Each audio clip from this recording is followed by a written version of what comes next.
महाराष्ट्राचे उपमुख्यमंत्री दिवंगत अजित पवार यांना बारामती येथील विद्याप्रतिष्ठान प्रांगणात अखेरचा निरोप देण्यात आला. शासकीय इतमामात मानवंदना देत हा निरोप देण्यात आला.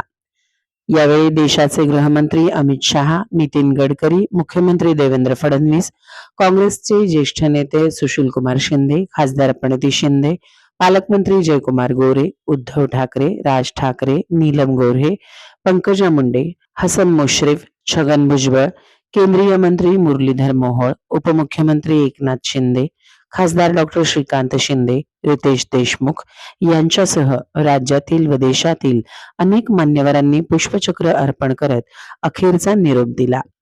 यावेळी अश्रू आणि भावनाविवश झालेले अनेक नागरिक पाहायला मिळाले. दादा परत या, या भावनिक हाकेने हाक देणारे, तर अजितदादा अमर रहे, एकच वादा अजितदादा, अशा घोषणांनी संपूर्ण परिसर भारावून गेला होता.